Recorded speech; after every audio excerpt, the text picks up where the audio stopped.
ओम नमो भगवते वासुदेवाय नमः। प्यारे भक्तगणों, आज आप सभी श्रवण करेंगे फाल्गुन कृष्ण विजया एकादशी की व्रत कथा। सनातन धर्म में एकादशी तिथि भगवान विष्णु को समर्पित है। फाल्गुन माह के कृष्णा पक्ष की एकादशी तिथि को विजया एकादशी के नाम से जाना जाता है।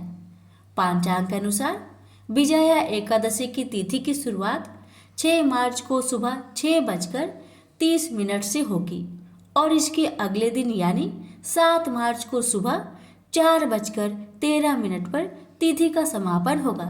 ऐसे में विजया एकादशी का व्रत 6 फरवरी को है। विजया एकादशी की तिथि पर गंगा जल युक्त पानी से स्नान करें। इसके बाद आचमन कर अपने आप को शुद्ध करें। भगवान विष्णु को पीले रंग अति प्रिय है, तो इस दिन पीले वस्त्र धारण करें। अब सूर्य देव को जल अर्पित करें। इसके बाद चौकी पर पीला या लाल कपड़ा बिछाकर भगवान विष्णु और माँ लक्ष्मी की प्रतिमा स्थापित करें। अब पंचोपचार कर भगवान विष्णु की विधिवत पूजा अर्चना करें। अब पीले रंग का फल, फूल और मिठाई अवश्य अर्पित करें। इसके बाद दीपक जलाकर आरती करें और विष्णु चालीसा का पाठ करें। इसके पश्चात ईश्वर से जीवन में सुख और शांति की कामना करें। अंत में भगवान को फल, मिठाई और खीर का भोग लगाए।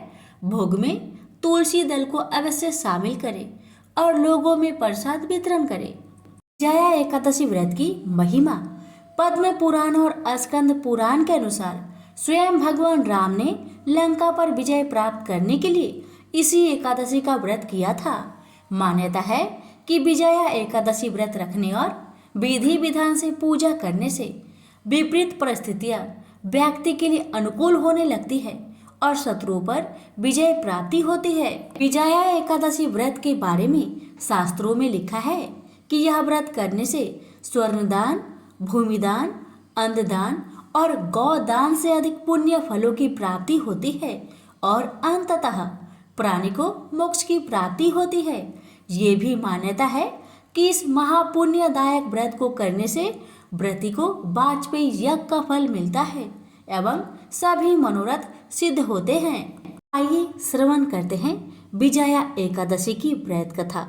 प्रेम से बोलिए लक्ष्मी नारायण की जय। भगवान श्री कृष्ण कहते हैं कि जो भी भक्त इस विजया एकादशी का व्रत श्रद्धा पूर्वक करता है तो इस व्रत के प्रभाव से मनुष्य को विजय प्राप्त होती है। यह सब व्रतों से उत्तम व्रत है। इस विजया एकादशी की महात्म्य के श्रवण व पठन से समस्त पाप नाश को प्राप्त हो जाता है। इसलिए कथा को बड़े ही श्रद्धा से, प्रसन्नचित मन से पूरा अवश्य सुनिएगा। आपकी सभी मनोकामना जल्दी ही पूर्ण होगी। प्रेम से बोलिए लक्ष्मी नारायण की जय। धर्मराज युधिष्ठिर बोले, हे जनार्दन, फाल्गुन माह के कृष्ण पक्ष की एकादशी का क्या नाम है तथा उसकी विधि क्या है? कृपा करके आप मुझे बतलाइए। श्री भगवान बोले, हे राजन, फाल्गुन मास के कृष्ण पक्ष की एकादशी का नाम विजया एकादशी है। इस व्रत के प्रभाव से मनुष्य को विजय प्राप्त होती है। यह व्रत सब व्रतों से उत्तम व्रत है। इस विजया एकादशी की महात्म्य के श्रवण व पठन से समस्त पाप नाश को प्राप्त हो जाते हैं।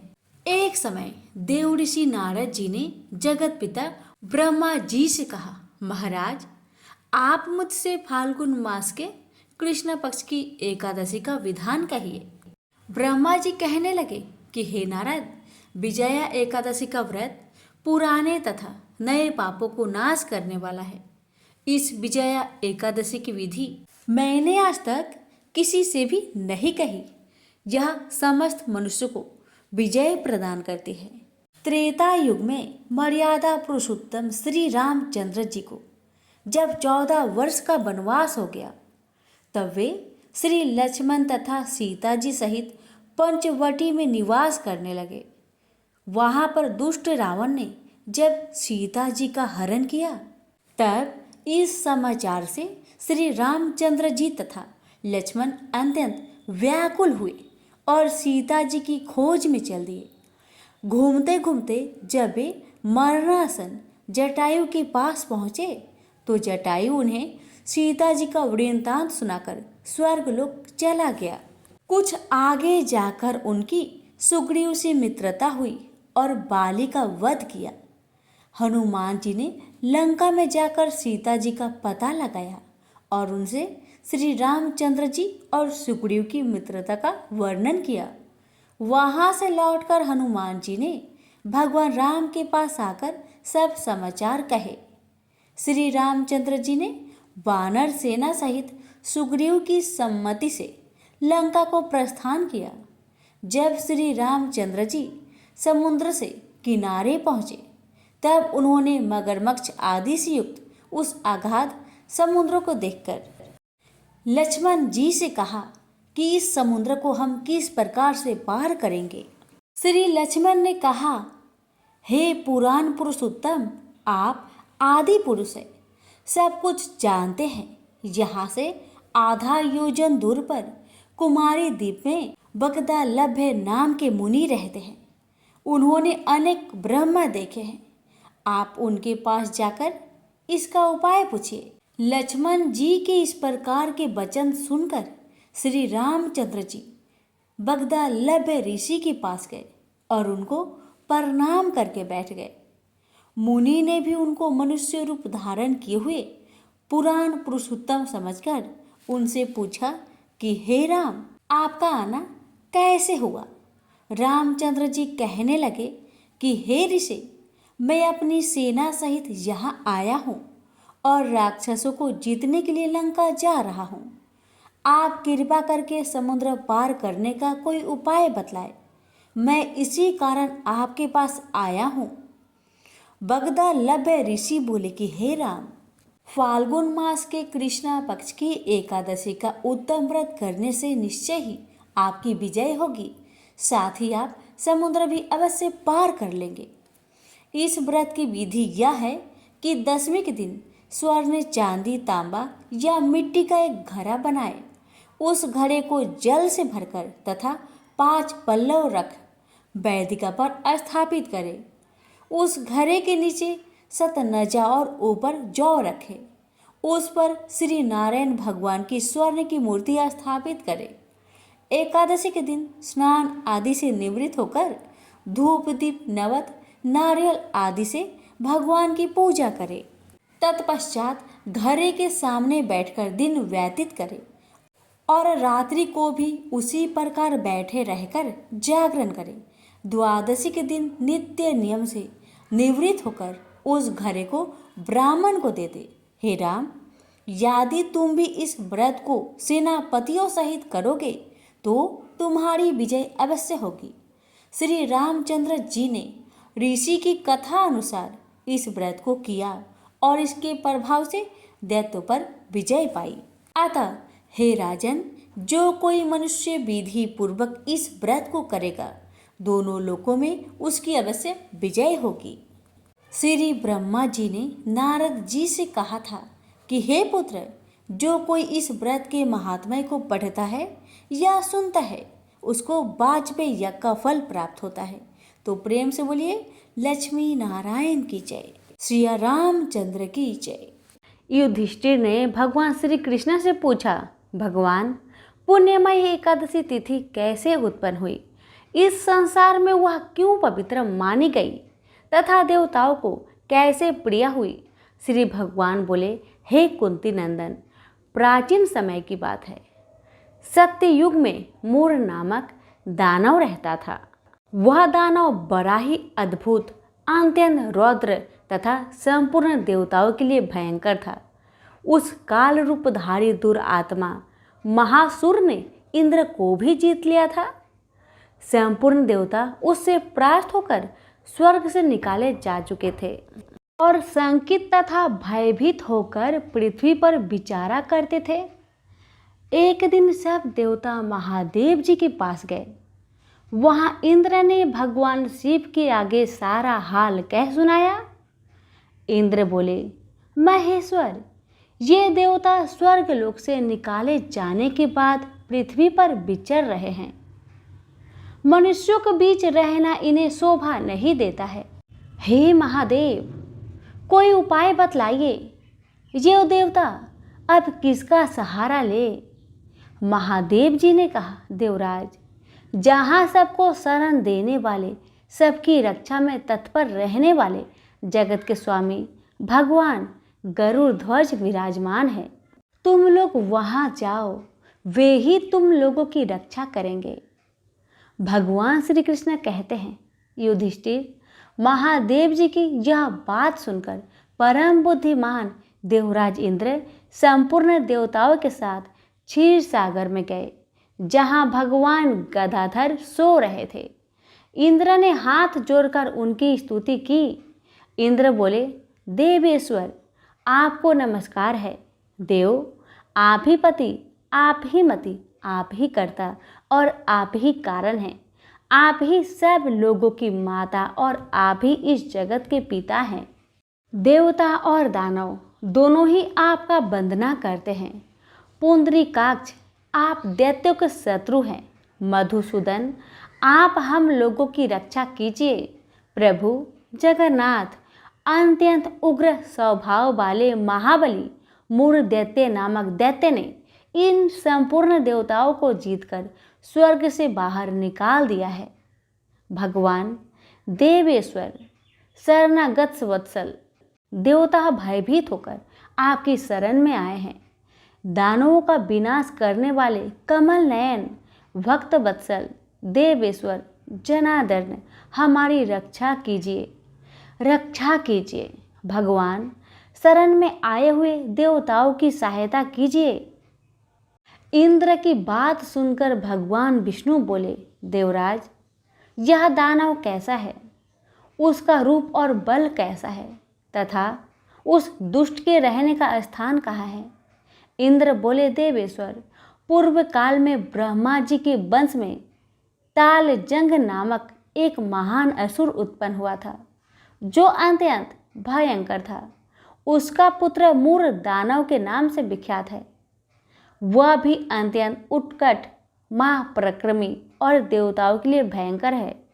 चंद्रावती नाम से प्रसिद्ध एक नगरी है, उसी में स्थान बनाकर वह निवास करता है। उस दैत्य ने समस्त देवताओं को परास्त करके उन्हें स्वर्ग लोक से बाहर कर दिया है। उसने एक दूसरे ही इंद्र को स्वर्ग के सिंहासन पर बैठाया है। अग्नि, चंद्रमा, सूर्य, वायु तथा वरुण भी उसने दूसरे ही बनाए हैं। जनार्दन, मैं सच्ची बात बता रहा हूँ, उसने सब कोई दूसरे ही कर लिए हैं। देवताओं को तो उनके उनके प्रत्येक स्थान से वंचित कर दिया है। इंद्र की बात सुनकर भगवान जनार्दन को बड़ा क्रोध आया। उन्होंने देवताओं को साथ लेकर चंद्रावती नगरी में प्रवेश किया। भगवान गदाधर ने देखा दैत्यराज बारंबार गर्जना कर रहा है और उससे परास्त होकर संपूर्ण देवता दसों दिशाओं में भाग रहे हैं। अब वह दानव भगवान विष्णु को देखकर बोला, खड़ा रह, खड़ा रह। उसकी यह ललकार सुनकर भगवान के नेत्र क्रोध से लाल हो गए। विष्णु भगवान बोले, अरे दुराचारी दानव, मेरी इन भुजाओं को देख। यह कहकर भगवान श्री हरि विष्णु ने अपने दिव्य बाणों से सामने आए हुए दुष्ट दानव को मारना आरंभ किया। दानव भय से बिहल हो उठे। पांडुनंदन, तत्पश्चात श्री विष्णु ने दैत्य सेना पर चक्र का प्रहार किया। उससे छिन्न भिन्न होकर सैकड़ों योद्धा मौत के मुख में चले गए। इसके बाद भगवान मधुसूदन बद्रिका आश्रम में चले गए। वहाँ सिंहवती नाम की गुफा थी, जो 12 योजन लंबी थी। पांडुनंदन, उस गुफा में एक ही दरवाजा था। भगवान विष्णु उसी में सो गए। वह दानव मूर भगवान को मार डालने के उद्देश्य से उनके पीछे पीछे तो लगा ही था, अतः उसने भी उसी गुफा में प्रवेश किया। वहाँ भगवान को सोते देख उसे बड़ा हर्ष हुआ। उसने सोचा, यह दानवों को भय देने वाला देवता है, अतः निसंदेह इसे मैं मार डालूंगा। युधिष्ठिर, दानव के इस प्रकार विचार करते ही भगवान विष्णु के शरीर से एक कन्या प्रकट हुई, जो बड़ी ही रूपवती, सौभाग्यशालिनी तथा दिव्य अस्त्र शस्त्रों से सुसज्जित थी। वह भगवान के तेज के अंश से उत्पन्न हुई थी। उसका बल और पराक्रम महान था। युधिष्ठिर, दानवराज मूर ने उस कन्या को देखा। कन्या ने युद्ध का विचार करके दानव के साथ युद्ध करने के लिए याचना की। युद्ध छिड़ गया। कन्या सब प्रकार की युद्ध कला में निपुण थी। वह महान असुर उस कन्या के हुक्कार मात्रा से ही जलकर राख के ढेर में परिवर्तित हो गया। दानव के मारे जाने पर भगवान जाग उठे। उन्होंने दानव को धरती पर इस प्रकार निष्प्राण पड़ा देखकर कन्या से पूछा, मेरा यह शत्रु अत्यंत उग्र और भयंकर था, किसने इसका वध किया है? तब कन्या बोली, स्वामीन, आपके ही प्रसाद से मैंने ही इस महादैत्य का वध किया है। श्री भगवान ने कहा, कल्याणी, तुम्हारे इस कर्म से तीनों लोकों के मुनि और देवता आनंदित हुए हैं। अतः तुम्हारे मन में जैसी इच्छा हो उसके अनुसार मुझसे कोई वर मांग लो। देव दुर्लभ होने पर भी वह वर मैं तुम्हें अवश्य दूंगा, इसमें तनिक भी संदेह नहीं है। वह कन्या साक्षात एकादशी ही थी। उसने कहा, प्रभु, यदि आप प्रसन्न है तो आपकी कृपा से सब तीर्थों में प्रधान, समस्त विघ्नों का नाश करने वाली तथा सब प्रकार की सिद्धि देने वाली देवी हो। जनार्दन, जो लोग आप में भक्ति रखते हुए मेरे दिन को उपवास करेंगे, उन्हें सब प्रकार की सिद्धि प्राप्त हो। हे माधव, जो लोग उपवास बिना भोजन के अथवा एक वक्त भोजन ग्रहण करके मेरे व्रत का पालन करें, उन्हें आप धन, धर्म और मोक्ष प्रदान दीजिए। परम दयालु भगवान श्री हरि नारायण बोले, कल्याणी, तुम जो कुछ कहती हो वह सब पूर्ण होगा। सभी प्रेम से बोलिए, एकादशी माता की जय, लक्ष्मी नारायण की जय। एक बार इंद्र सहित देवताओं ने भगवान शिव की परीक्षा करनी चाहिए। वह देवों के गुरु बृहस्पति के साथ कैलाश पर्वत पर पहुंचे। शिव ने अपनी आत्मिक शक्ति के बल पर जान लिया कि ये लोग मेरी परीक्षा लेने आ रहे हैं। अतः उन्होंने एक अवधूत का भेष धारण कर लिया और उनके मार्ग में आ खड़े हुए। इंद्र ने उन्हें राह से हट जाने का संकेत किया, किंतु अवधूत भेषधारी शिव अपने स्थान पर खड़े रहे। यह देख इंद्र को क्रोध आ गया। बोले, अरे हट रास्ते से, जानता नहीं मैं कौन हूँ? हट जा, नहीं तो वज्र से तेरे टुकड़े टुकड़े कर दूंगा। धमकी सुनकर अवधूत भेषधारी शिव को क्रोध आ गया। उन्होंने जोर से एक हुक्कार भरी, जिसे सुनकर चारों दिशाएं कांप उठी। गुरु बृहस्पति तुरंत भाग गए कि अवधूत वास्तव में कोई और न होकर स्वयं भगवान शिव है।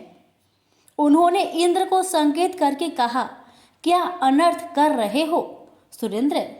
तुम भगवान शिव को नहीं पहचान रहे हो, ये तो साक्षात भगवान शिव है। इंद्र को अपनी भूल का ज्ञान हुआ। वह तुरंत भगवान शिव के चरणों में गिरकर क्षमा याचना करने लगे। क्षमा करे भगवान, मुझसे पहचानने में भूल हो गई। गुरु बृहस्पति ने कहा, हाँ प्रभु, देवेंद्र को क्षमा कर दीजिए, आपको पहचान नहीं पाए थे। अनजाने में ही इन्होंने आपको अब सब कह दिए, क्षमा कीजिए। गुरु बृहस्पति के अनुनय विनय करने पर शिव ने इंद्र को क्षमा कर दिया। इस घटना के कुछ दिनों बाद एक विलक्षण चमत्कार हुआ। समुद्र तट पर गंगा सागर के किनारे एक बालक रेत में पड़ा हुआ रुदन कर रहा था।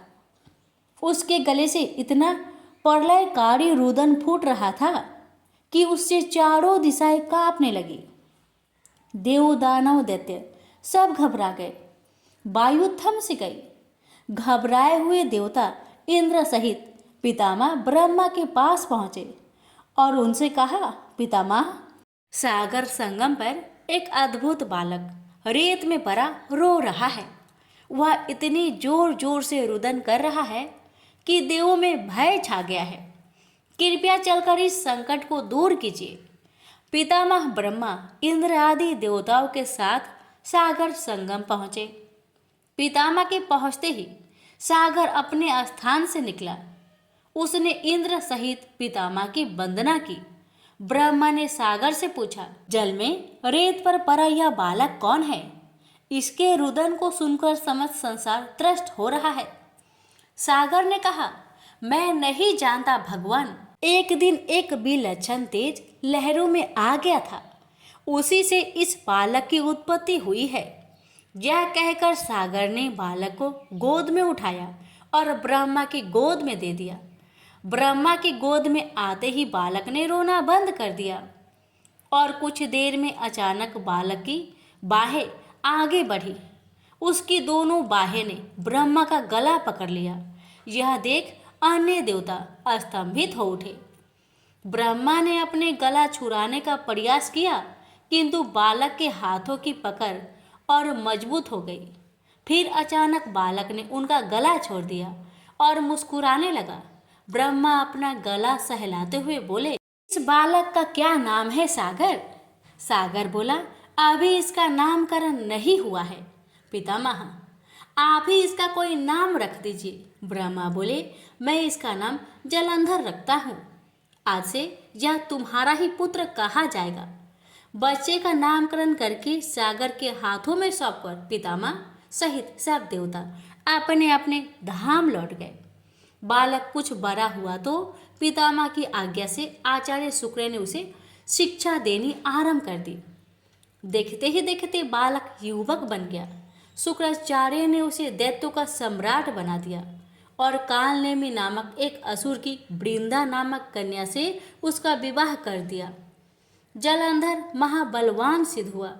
देखते ही देखते उसने समस्त सागर के द्वीपों पर अपना शासन स्थापित कर लिया। उसकी पत्नी वृंदा ने हर मामले में उसके साथ सहयोग किया। वृंदा एक सती स्त्री थी। उसे ब्रह्मा का वरदान मिला हुआ था कि जब तक उसका अस्तित्व कायम रहेगा, सुर असुर देव दानव कोई भी उसके पति का बाल भी बांका नहीं कर पाएगा। एक दिन आचार्य शुक्र जलंधर की राजसभा में पधारे। जलंधर ने आचार्य की चरण वंदना की और उन्हें ऊंचे स्थान पर बैठाकर पूछा, आचार्य, हमारे यहाँ एक राहु नामक वीर है। मैं जानना चाहता हूँ कि उसका सिर क्यों नहीं कटा हुआ है। आचार्य शुक्र ने कहा, दैत्यराज, राहु का सिर भगवान विष्णु ने अपने सुदर्शन चक्र से काट दिया था। जलंधर बोला, मगर क्यों आचार्य? राहु ने ऐसा क्या कसूर कर दिया था? उत्तर में शुक्राचार्य ने उसे सागर मंथन की समस्त कथा सुनाकर कहा, उसका अपराध यह था कि उसने देवताओं की पंक्ति में बैठकर धोखे से अमृत पान कर लिया था। जलंधर बोला, तो इसमें क्या अपराध हो गया आचार्य? आखिर अमृत निकाला भी तो दैत्यों और देवताओं के सम्मिलित प्रयास से ही था। फिर अकेले देवता ही उस अमृत को पी जाने के अधिकारी कैसे बन गए? आचार्य बोले, इसमें भी विष्णु की छल नीति थी दैत्यराज। समुद्र से निकले समस्त रत्न देवराज इंद्र ले गए थे। यह सुनकर जलंधर क्रोधित होकर बोला, मैं ऐसा हरगिज नहीं होने दूंगा। मेरे पिता के रत्नों का अधिकार इंद्र नहीं, स्वयं मैं हूँ। देवताओं को सागर के रत्न लौटाने ही पड़ेंगे। उसके बाद शुक्राचार्य तो वापस अपने स्थान पर चले गए और जलंधर ने घमसर नामक दैत्य को बुलाकर इंद्रपुरी रवाना कर दिया, ताकि वह इंद्र को यह संदेश दे आए कि सागर मंथन से प्राप्त सारे रत्नों को उसे सौंप दे। घसमर इंद्रपुरी पहुंचा। उसने इंद्र से कहा, देवराज, मैं दैत्यराज जलंधर का एक संदेश लेकर उपस्थित हुआ हूँ। दैत्यराज ने कहा है कि सागर मंथन के दौरान उसके पिता के जो रत्न आपने हथिया लिए थे उन्हें तुरंत लौटा दे। इंद्र ने आचार्य से कहा, रत्न? कैसे रत्न? दैत्यराज से कहना कि वह रत्न तो देवों के परिश्रम के फल थे। सेवक बोला, लेकिन परिश्रम तो देव और दानव दोनों ने ही किया था, फिर रत्न अकेले देव के कैसे हो गए? सीधा तरह रत्नों को लौटा दो, वरना इसका परिणाम बड़ा भयंकर होगा। यह सुनकर इंद्र क्रोधित होकर बोला, तुम्हारा इतना साहस, मेरी पूरी में ही मुझे धमकाते हो। ठहरो पापी, मैं अभी तुम्हें इसका मजा चखाता हूँ। यह कहकर इंद्र ने अपना वज्र निकाल लिया, लेकिन तभी आचार्य बृहस्पति ने उसे रोक दिया और उसे समझाते हुए बोले, क्रोध में मत आओ सूर्यराज, यह दूत है और दूत अवध्य होता है, इसे जाने दो। हमसर वापस जलंधर के पास पहुंचा और इंद्र द्वारा किया गया उत्तर उसे कह सुनाया। सुनकर जलंधर आग बबूला हो उठा। उसने तुरंत चारों दिशाओं में स्थित दैत्यों के पास संदेश भिजवा दिया कि वे तुरंत इंद्रपुरी पर आक्रमण कर दे। साथ ही अपने सेनापतियों शुभ और निशुभ के साथ इंद्रलोक पर चढ़ाई कर दी। शीघ्र ही दैत्यों की सेना इंद्र के नंदन वन में जा पहुंची और सैनिक ने देवताओं का विध्वंस करना आरंभ कर दिया। दैत्यों के दल अमरावती को नष्ट भ्रष्ट करने में लग गए। दोनों पक्षों के वीरों की लाशें जमीन पर गिरने लगी। आचार्य बृहस्पति देवों की ओर से और शुक्राचार्य दैत्य की ओर से घायल और मृत वीरों का उपचार करने लगे और वे पुनः जीवित होकर युद्ध करने लगते। युद्ध चलता रहा, लेकिन किसी भी पक्ष को विजय नहीं मिल पा रही थी। इस पर जलंधर क्रोधित होकर शुक्राचार्य के पास पहुंचकर बोला, गुरुदेव, संजीवनी विद्या तो सिर्फ आप ही जानते हैं, फिर ये देवता मरकर जीवित कैसे हो रहे हैं? शुक्राचार्य बोले, दैत्यराज, संजीवनी बूटी का उपयोग करना आचार्य बृहस्पति भी जानते हैं। उन्होंने कई देवता इसी काम पर लगा रखे हैं कि वे ड्रोनगिरी से संजीवनी बूटी लाते रहे। यदि किसी तरह देवताओं द्वारा द्रोणगिरी से बूटी लाना रोक दिया जाए तो आचार्य बृहस्पति देवों को पुनः जीवित न कर पाएंगे। अंधर बोला, लेकिन हमें इस तरह से तो अपनी सेना का एक बड़ा हिस्सा द्रोणगिरी पर्वत की ओर ले जाना पड़ेगा और यहाँ तो भयंकर गति से युद्ध चल रहा है। शुक्राचार्य बोले, तो फिर क्यों ना द्रोणगिरी पर्वत को ही सागर में डुबो दिया जाए, ना रहेगा बांस ना बजेगी बांसुरी। शुक्राचार्य की बात सुनकर जलंधर अमरावती छोड़कर द्रोणगिरी पर्वत पर जा पहुंचा और अपने मंत्रविद बाणों से उसे समुद्र में डुबो दिया। इससे देवताओं को संजीवनी बूटी मिलनी बंद होने लगी। देवताओं में घबराहट फैल गई। इंद्र घबराता हुआ आचार्य बृहस्पति के पास पहुंचा। बोला, हमारे वीर बड़ी संख्या में हताहत हो रहे हैं। आचार्य, अब क्या होगा? इस तरह तो समस्त देवताओं का विनाश हो जाएगा। आचार्य बृहस्पति बोले, मेरी सलाह मानो देवेंद्र, यह युद्ध तुरंत बंद कर दो और अपनी सेना सहित भागकर जान बचा लो। जलंधर भगवान शिव के तेज से पैदा हुआ है। इसमें भगवान शिव का अपार बल है। तुम अपनी जान बचाओ, बाद में कोई न कोई उपाय जलंधर को मारने का निकल ही आएगा। आचार्य बृहस्पति की सलाह मानकर देवता युद्ध छोड़कर भाग निकले और मेरु पर्वत की कंदराओं में जा छिपे। शुभ निशुभ सहित दैत्यों की सेना ने उनका पीछा किया, किंतु देवता पहाड़ की गुफाओं में पहुंचकर अदृश्य हो गए। थक हार कर दैत्यों की सेना वापस लौट पड़ी। जलंधर ने सारी अमरावती को लूट लिया और स्वयं इंद्र के सिंहासन पर बैठ गया। इंद्र मेरु पर्वत की कंदराओं से निकला और अपनी साथियों के साथ भगवान विष्णु के पास पहुंचा। उसने भगवान विष्णु से प्रार्थना की, रक्षा कीजिए प्रभु, जलंधर ने समस्त अमरावती तबाह कर दिया है। हजारों देवता मारे गए हैं। स्वयं मैं भी मुश्किल से जान बचाकर यहाँ तक आया हूँ। विष्णु ने इंद्र को अवशासन देते हुए कहा, घबराओ मत सूर्यराज, मैं स्वयं तुम्हारी सहायता को चलता हूँ। जलंधर अब ज्यादा दिनों तक नहीं बच सकेगा। फिर विष्णु अमरावती जा पहुँचे। विष्णु के वहाँ पहुँचते ही देवताओं में नवीन स्फूर्ति का संचार होने लगा। वे शत्रु सेना पर प्रहार करने लगे। जलंधर बड़े प्रबल वेग से विष्णु के सम्मुख आ डटा। विष्णु जिस भी अस्त्र शस्त्र का उस पर प्रयोग करते, जलंधर उन्हें तुरंत निष्फल कर देता। आखिर में विष्णु ने हार मान ली। बोला, तुम वाकई वीर हो जलंधर, मेरे इतने अस्त्रों को भी तुमने निष्फल कर दिया। अब यह युद्ध बंद कर दो। जलंधर बोला, यह युद्ध अब एक ही शर्त पर बंद हो सकता है देव, यदि आप मेरी बहन लक्ष्मी सहित मेरे दीपों पर मेरा आतिथ्य स्वीकार करें। विष्णु ने जलंधर की शर्त स्वीकार कर ली। जलंधर के आदेश पर युद्ध बंद हो गया। भगवान विष्णु लक्ष्मी सहित सागर द्वीप पर पहुंचे।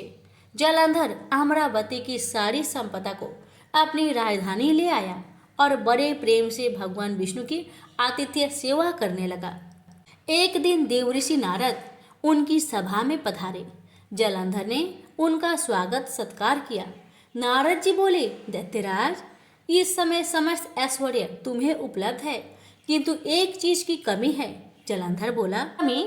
किस चीज की कमी है देवऋषि? सब कुछ तो मेरे पास मौजूद है। नारद बोले, एक ऐसी सुंदरी की कमी है जो सुंदर होते हुए भी सर्वगुण संपन्न हो। हालांकि तुम्हारी पत्नी वृंदा स्वयं भी बहुत सुंदर है, किंतु शिव की पत्नी पार्वती की बात ही कुछ और है। जलंधर बोला, यदि ऐसा है तो देवऋषि मैं पार्वती को जरूर अपनी पत्नी बनाऊंगा। मैं आज ही अपना सेना को कैलाश पर चढ़ाई करने का आदेश देता हूँ। मतिमंद जलंधर अपनी सेना लेकर कैलाश पर्वत पर टूट पड़ा। उसकी सेना और शिव गणों में भयंकर युद्ध छिड़ गया। आखिर शिव के गण युद्ध भूमि छोड़कर भाग निकले। विवश होकर भगवान शिव को युद्ध भूमि में जाना पड़ा। अपने स्वामी की उपस्थिति में शिव गणों का उत्साह बढ़ गया। वे तीव्र वेग से दैत्य सेना पर टूट पड़े और उनका संहार करना शुरू कर दिया। शिव जलंधर के सम्मुख आ डटे। दोनों में विकट युद्ध छिड़ गया। दूसरी ओर भगवान विष्णु अपनी कुछ और ही माया रच रहे थे। जलंधर की पत्नी वृंदा एक महान प्रतिव्रता नारी थी। विष्णु ने जलंधर का वेश धारण किया और उसके सेनागार में जा पहुंचे। उन्होंने वृंदा का आलिंगन किया, लेकिन वृंदा को यह आभास हो गया कि उसकी पति का वेशधारी यह व्यक्ति उसका पति नहीं है। अतः कड़क कर बोली, कौन है तू? विष्णु अपने वास्तविक रूप में प्रकट हुए और हंसते हुए बोले, मुझे बहुत खेद है वृंदा, लेकिन ऐसा करना अवश्य हो गया था। तेरा पति तेरे ही कारण अजय था। अब उसे मारने में भगवान शिव को कोई परेशानी नहीं होगी। वृंदा रोते हुए बोली, आपने मेरे साथ ऐसा विश्वासघात क्यों किया प्रभु? मेरे पति ने तो आपके आतिथ्य सत्कार में भी कोई कमी नहीं छोड़ी थी। भगवान विष्णु ने उसे आशीर्वाद देते हुए कहा, तुम वास्तव में ही एक पूज्य नारी हो वृंदा, लेकिन हर आतताई का एक न एक दिन अंत होता ही है। तुम्हारे पति की पापों का घड़ा भर चुका है, उसका अंत समय निकट आ पहुंचा है। मैं तुम्हें वरदान देता हूँ कि आज से सारे संसार में तुम पूजी जाओगी। स्त्रियां तुम्हारी पूजा क्या करेगी? पश्चाताप की अग्नि में जलती हुई वृंदा अग्नि में कूद पड़ी और देखते ही देखते भस्म हो गई। उसके शरीर का तेज निकलकर पार्वती के शरीर में प्रविष्ट हो गया। देवताओं ने पुष्प वर्षा की। वृंदा के अग्नि में भस्म होते ही जलंधर का तेज घट गया। भगवान शिव ने अपने त्रिशूल से उसका मस्तिष्क काट दिया। जलंधर के मरते ही उसका वह तेज जिससे वह आज तक अजय था, शिव के शरीर में प्रविष्ट हो गया। दैत्य सेना घबराकर भाग निकली। देवताओं ने शिव की जय जयकार की। इंद्र ने पुनः अपना सिंहासन प्राप्त कर लिया और कुछ काल बाद सर्वत्र अमन चैन व्याप्त हो गई। तो प्रेम से बोलिए, हर हर महादेव। माता पार्वती की जय, लक्ष्मी नारायण की जय। बहुत साल पहले की बात है। एक आलसी लेकिन भोला भाला युवक था जिसका नाम था आनंद। आनंद दिन भर कोई काम नहीं करता, बस खाता ही रहता और सोया रहता। इसके अलावा उसे कुछ आता भी नहीं था क्योंकि वह बहुत आलसी था।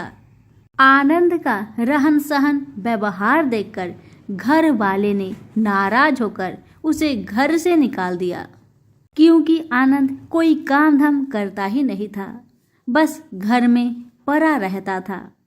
अब आनंद घर से निकाला जाने पर यूं ही इधर उधर भटकने लगा। भटकते भटकते उसे एक आश्रम मिला।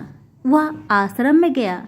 वहां उसने देखा कि एक गुरुजी बैठे थे और उनके शिष्य कोई काम नहीं करते, बस मंदिर की पूजा करते थे।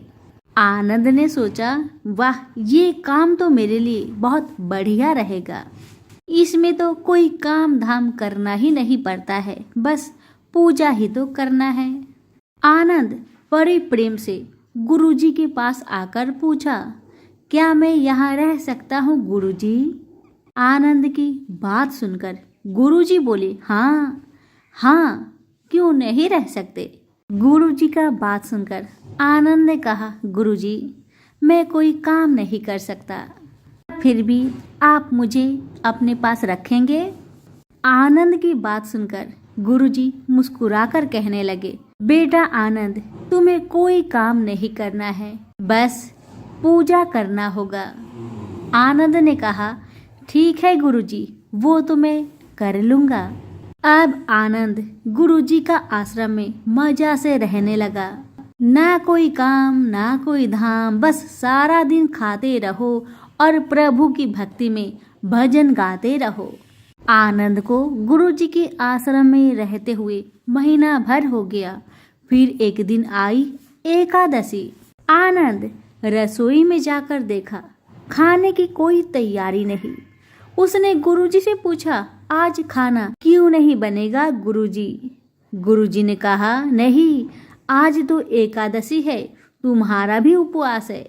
गुरुजी की बातें सुन आनंद ने कहा, नहीं, अगर मैंने उपवास कर लिया तो कल का दिन मैं नहीं देख पाऊंगा।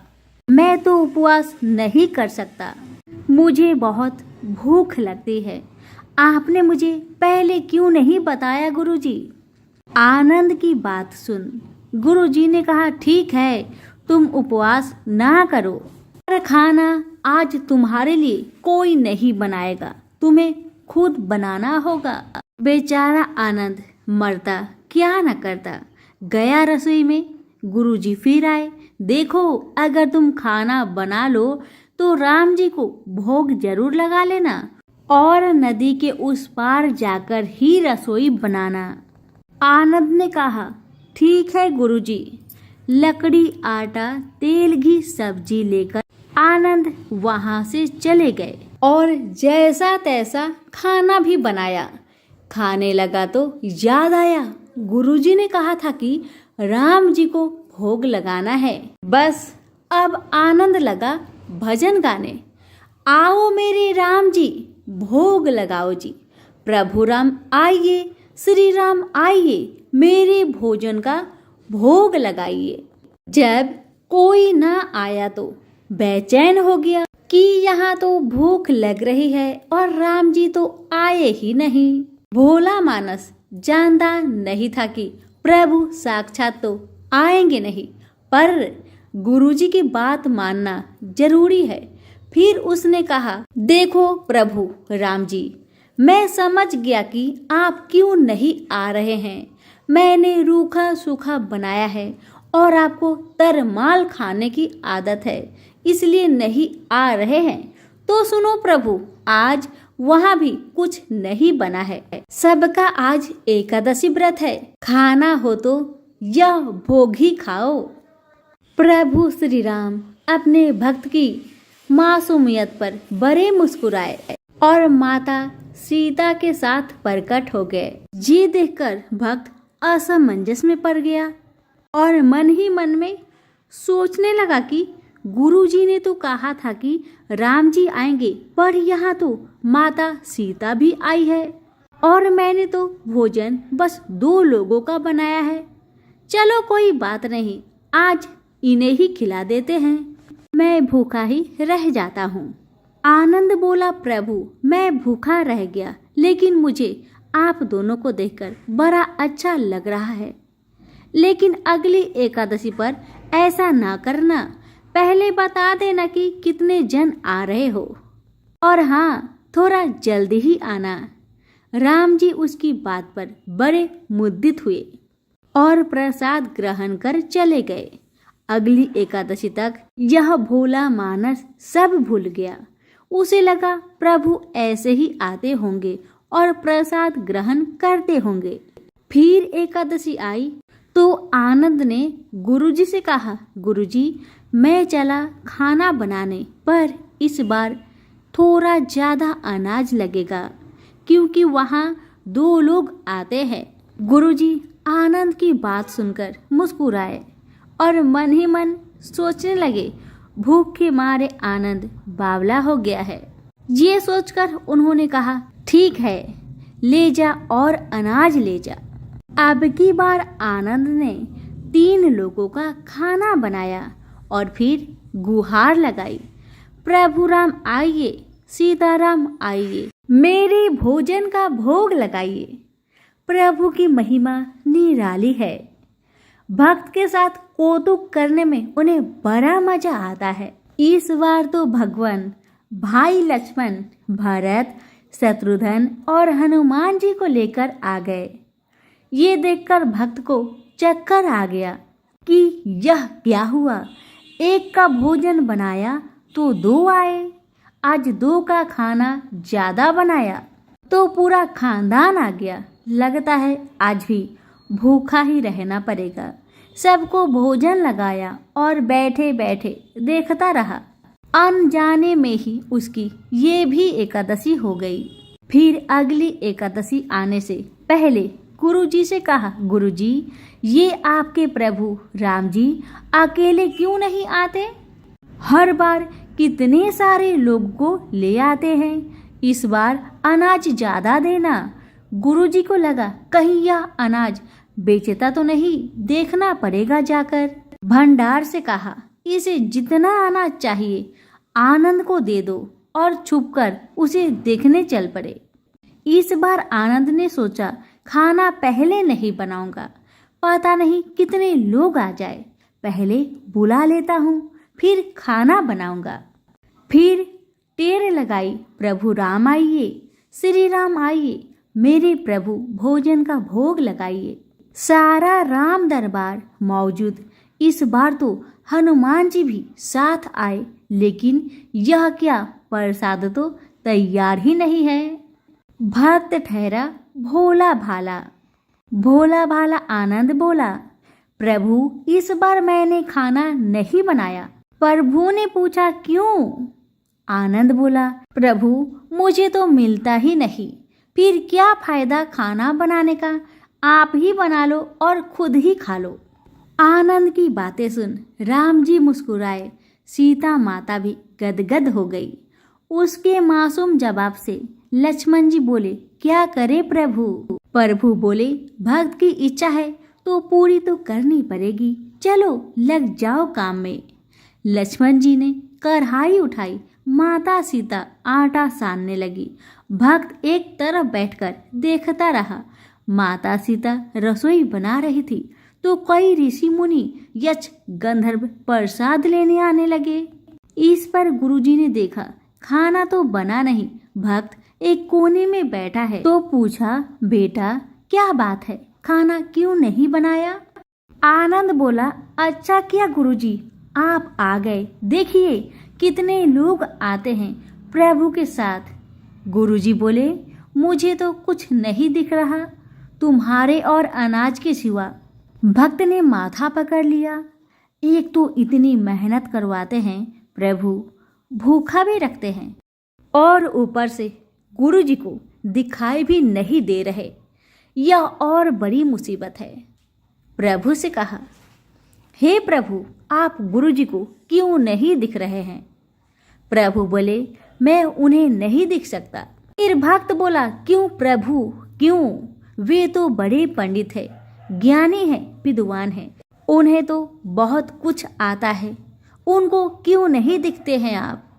प्रभु बोले, माना कि उनको सब कुछ आता है पर वे सरल नहीं है तुम्हारी तरह, इसलिए उनको नहीं दिख सकता।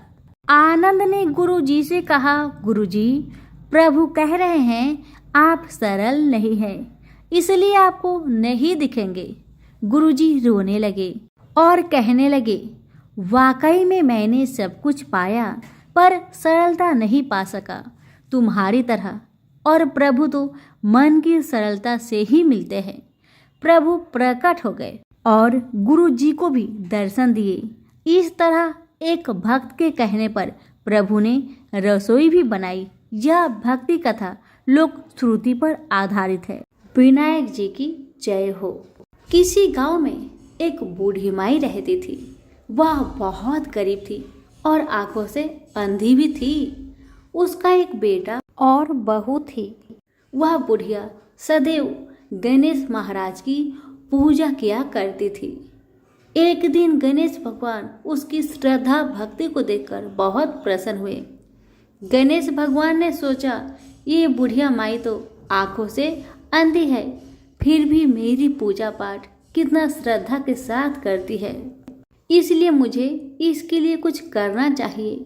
इतना ही सोचकर गणेश जी उस बुढ़िया माई के सामने प्रकट होकर बोले, बुढ़िया माई, तू जो चाहे सो मुझसे मांग ले, मैं तुझसे बहुत प्रसन्न हूँ। बुढ़िया माई हाथ जोड़कर गणेश महाराज से बोली, हे भगवान, मुझे तो कुछ मांगना ही नहीं आता, तो मैं कैसे मांगू और क्या मांगू, आप ही मुझे बताए। बूढ़ी माई की बातें सुन गणेश महाराज कहने लगे, माई, तू अपने बेटे बहू से पूछकर कुछ मांग लेना।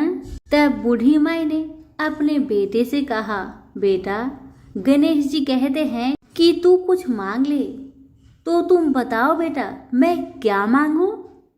बेटा ने कहा, माँ, तुम ढेर सारा धन दौलत मांग ले। बहू से पूछा तो बहू ने कहा कि आप नाती मांग लीजिए माँ जी। तब बूढ़ी माई मन ही मन में सोचने लगी, बेटा बहू तो सिर्फ अपने लिए ही सोच रहे हैं, मेरे लिए तो कोई सोचता ही नहीं।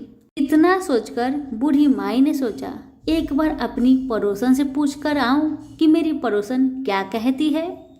बुढ़िया ने पड़ोसन से पूछा तो उसने कहा, बुढ़िया माई, तू तो थोड़े दिन ही जिएगी, क्या तू धन मांगे और क्यों नाती मांगे, तू तो अपनी आंखों की रोशनी मांग ले, जिससे तेरी जिंदगी आराम से कट जाएगी।